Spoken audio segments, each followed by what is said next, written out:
पितृदोष है ये आपको कैसे मालूम पड़ेगा?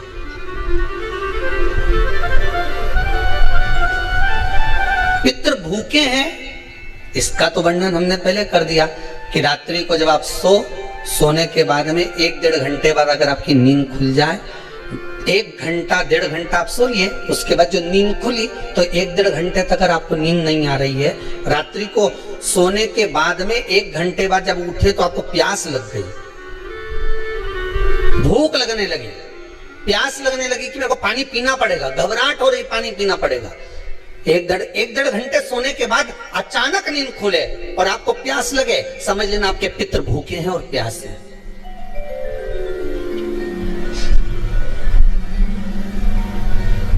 वो भूखे और प्यासे हैं, उनको जल की जरूरत है।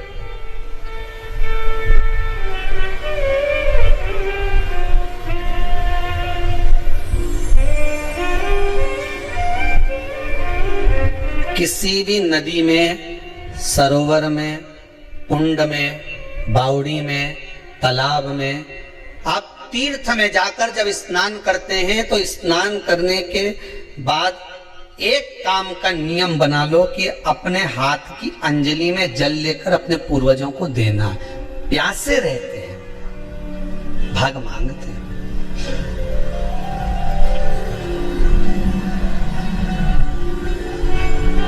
भाग प्राप्त करना। 3 वृक्ष पितरों के तुल्य हैं। नैमिषारण्य की कथा में भी कहा था 3 वृक्ष पितरों के तुल्य हैं। पहला पीपल, दूसरा वट वृक्ष, तीसरा बेलपत्र का वृक्ष। ये पितरों के तुल्य हैं। अगर आपको रात्रि में नींद नहीं आ रही है, ऐसा लगता है कि रात्रि को 1 घंटा 1.5 घंटा सोने के बाद कुछ गलत गलत विचार आने लगते हैं, नींद सुबह 3 बजे तक 4 बजे तक नहीं आती, 4 बजे के बाद फिर नींद आती है, तो एक प्रैक्टिकल जरूर कर देखना। एक प्रैक्टिकल करने में क्या जाता है, प्रयास करने में क्या कुछ जाता है क्या? प्रैक्टिकल कर देखना कि कहीं सीवर वाला महाराज झूठ तो नहीं बोल रहा, तो प्रैक्टिकल करने में कुछ नहीं जाए। 1 लोटा पानी लो, उसमें थोड़ा सा कच्चा दूध डाल लीजिए, श्राद्ध पक्ष चल रहा है, बेलपत्री का पेड़ या पीपल का पेड़ या बट का पेड़, इन पेड़ के नीचे ले जाकर उस दूध को दोपहर में सुबह 10 बजे से लेकर 12 बजे के बीच में ले जाकर चढ़ा दीजिए। रात्रि को फिर ना आपको प्यास लगेगी, ना भूख लगेगी, नींद एक बार लगी तो सुबह ही खुलेगी। प्रैक्टिकल करने में क्या जाता है? पानी डालने में तुम्हारा कुछ जाएगा?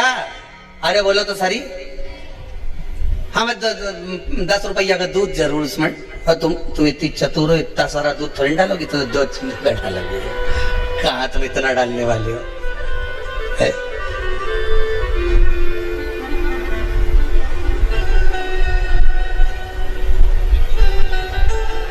कहा बहुत चतुर लोग हुए संसार में हो।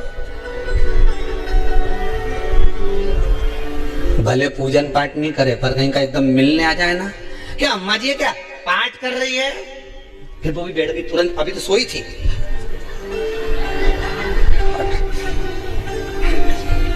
तुरंत क्या पंडित जी हैं क्या, उनसे थोड़ा काम है, अभी माला जप रहे हैं, मालूम पड़े पंडित जी तो आराम से सेव फल खा रहे थे। अब प्लेट सोफा के नीचे घुसे तुरंत।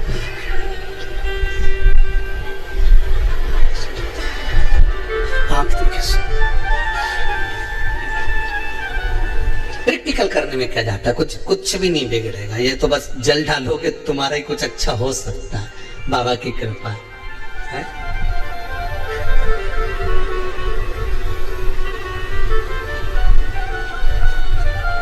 3 वृक्ष पितरों के तुल्य हैं।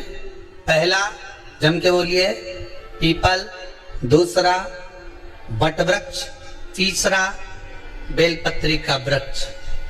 3 पीपल के वृक्ष में 52,000 ब्राह्मण एक साथ निवास करते हैं, इसलिए पितृतुल्य है। बट वृक्ष ब्रह्मा जी के मस्तक से बना, इसलिए पितृतुल्य है। और बेलपत्री का वृक्ष माता पार्वती जी के अश्रु से बना। जब आंसू गिरे थे माता जगत जननी जगदम्बा पार्वती के, उस समय पर पितृलोक में हलचल उत्पन्न हो गई थी। हमारी नातिन की आंख में आंसू कैसे आ गए? मैनावती की पुत्री है,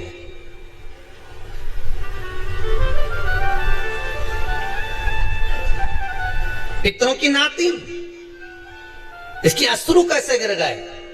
पार्वती जी ने कहा ये आंसू नहीं, मेरा पुण्य भाग प्रकट करती हूं बेलपत्री के रूप में। तो पितरों ने वर दिया था कि ये बेलपत्री का वृक्ष हमारा आशीर्वाद है, इसके नीचे अगर कोई दीप लगाता है, शिव को स्पर्श कर चढ़ाता है, उसके पितरों की शांति होगी। हम स्वयं उसको आशीर्वाद देने के लिए पधारेंगे। बेलपत्र का वृक्ष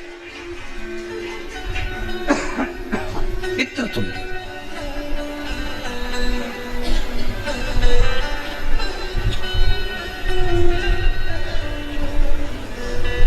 तो रात्रि को अगर भूख लग रही है, प्यास लग रही है, तो पितृदोष है। दूसरा पितृदोष का लक्षण बताया, घर में कोई शुभ कार्य ना हो, वंश की वृद्धि ना हो।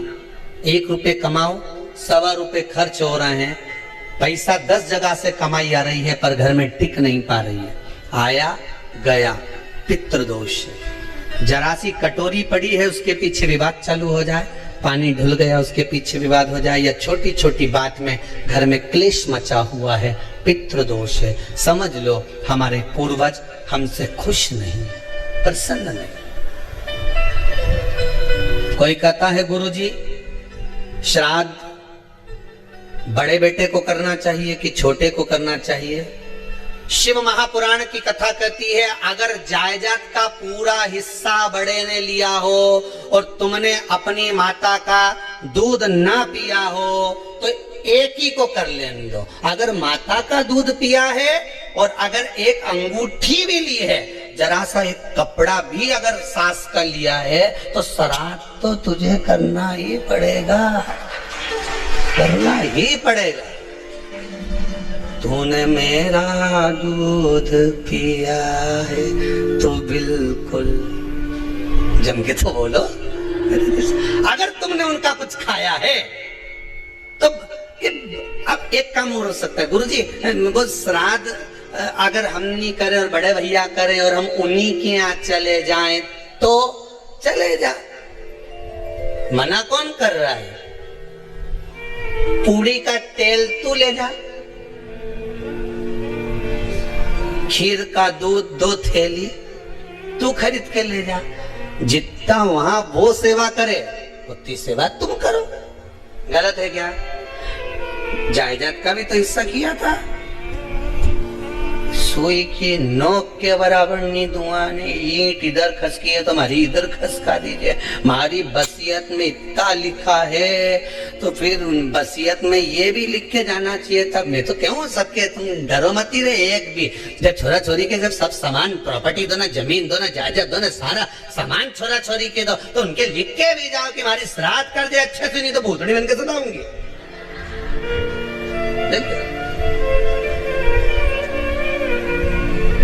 श्राद्ध करो। कितना दिया तुमको? बोलो, ईमानदारी से बोलना, कितना दिया? ढेरों। और एक बात बहुत अच्छे से कहूंगा, आप लोगों के जीवन में उतरे। अगर मायके में भाई, मायके में भाभी, मायके के लोग अगर आपके माँ बाप का श्राद्ध नहीं करते हैं तो बेटी भी अपने माता पिता का श्राद्ध कर सकती है। उसने भी दूध पिया है अपने माता पिता का, पर वो श्राद्ध का भोजन कौन कराएगा? बेटी का पुत्र हो, बेटी की पुत्री हो, वो कराए। और नाम वो नाना नानी का ले ले, करे। अगर वो नहीं कर रहे हैं, वो नहीं समाजते, वो नहीं जानते, तो आप करो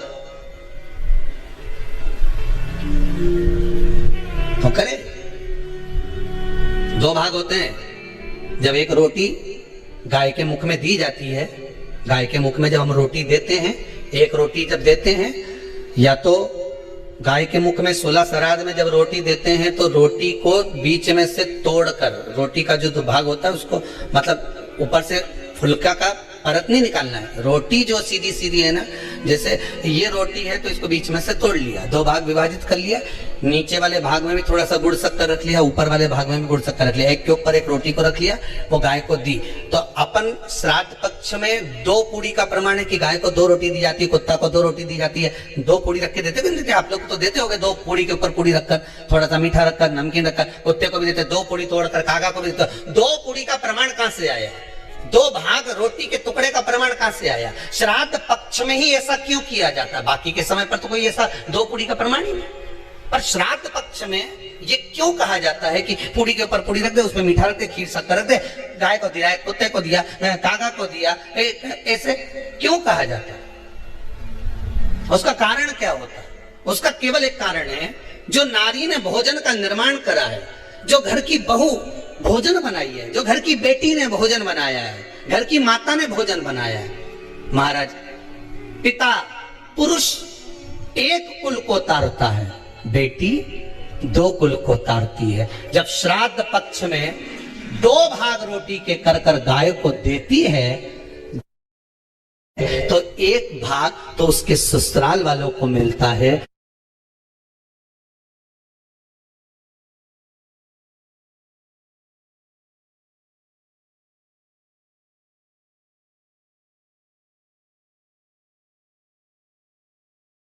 मायके को भी मिले, ससुराल को भी। जब गया जी का पिंड होता है तो नाना नानी सबका स्मरण कराया जाता है। 2 भाग,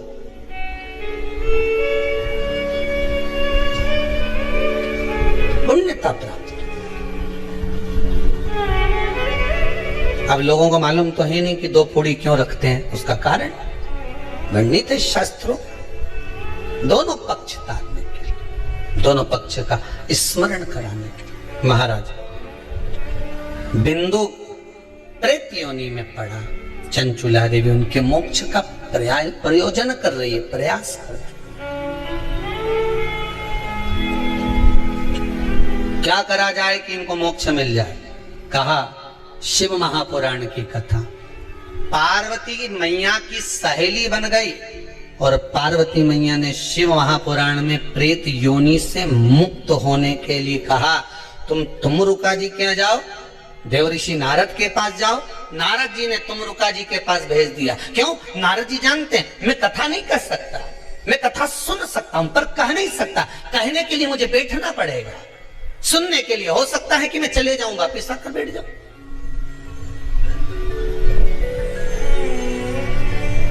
तुमरुका जी से कहा कथा कह दोगे? हाँ, कहने में क्या दिक्कत है, मेरे पति को प्रेत योनि से मुक्त करना है। तुमरुका जी बोलते हैं केवल तुम्हारा पति प्रेत योनि से मुक्त नहीं होगा। तुमरुका जी ने शिव महापुराण में कहा, सुनो चंचुला देवी, केवल एक व्यक्ति शिव पुराण से नहीं तरता, इस बिंदुक जैसे ना जाने कितने प्रेत इस वायुमंडल में घूम रहे होंगे, ना जाने कितने पितर, ना जाने कितने आहूत, ना जाने कितने वासुक इस वायुमंडल में घूम रहे होंगे। तुम्हारा पति तुमको दिखा नहीं, तुम्हारा बिंदुक तुम्हें कभी नजर आया नहीं, फिर कारण क्या था? बस मन में शांति नहीं है। घर में सारा सुख है पर हृदय में शांति नहीं, समझ लो पितृदोष है। क्या करा जाए फिर? क्या करोगे? महाराज, हृदय शांति, हृदय शांति।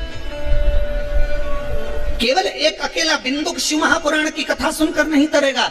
तुमरुका जी कहते हैं जिस समय पर मैं शिव महापुराण की कथा कहूंगा, सुनो चंचुला देवी, इस संसार के इस भूमंडल पर मृत्यु लोक में जितने भी जीव इस संसार सागर में भटक रहे होंगे, शिव महापुराण की कथा सुनकर वो भी तर जाएंगे। ये अकेली बिंदु को तारने वाली नहीं है, इस मृत्यु लोक में जो विराजमान। आज भी नियम है महाराज, श्राद्ध का भोजन टेबल पर नहीं कराया जाता, श्राद्ध का भोजन ब्राह्मण को कुर्सी पर बिठाकर नहीं कराया जाता, श्राद्ध का भोजन किसी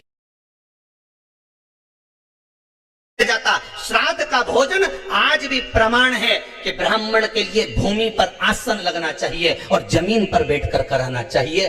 तब क्यों? क्योंकि इस भूमि पर बैठकर जब भोजन कराएंगे, इसी भूमि से ना जाने कितने पितर गए, कितने तर्पण हुए, कितनी तिलांजलि हुई, इसी भूमि से, इस रज से, इस कण से ना जाने कितने जीव चल गए। अब लकड़ी पर या टेबल पर या कुर्सी पर बैठकर ब्राह्मण को भोजन कराने का प्रमाण नहीं है।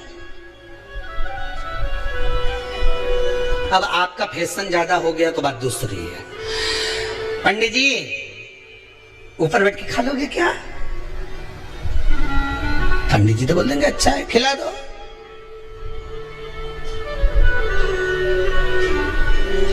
ऊपर बैठ के क्यों? वो झुकने में थोड़ी सी कमर लचक जाए, क्योंकि खीर परसेगी तो झुकना पड़ेगा। अब ब्राह्मण अगर भोजन करने आसन पर बैठेगा, तुम अगर थोड़ा झुककर परसोगी, ब्राह्मण के सम्मुख में आप थोड़ा सा भोजन कराते समय झुकोगी। जरा विचार करिए, यशोदा मैया के घर में संतान नहीं थी। यशोदा जी श्रावण के महीने में श्रावणी करने आए हुए ब्राह्मण को मात्र खीर परोसने के लिए गई थी।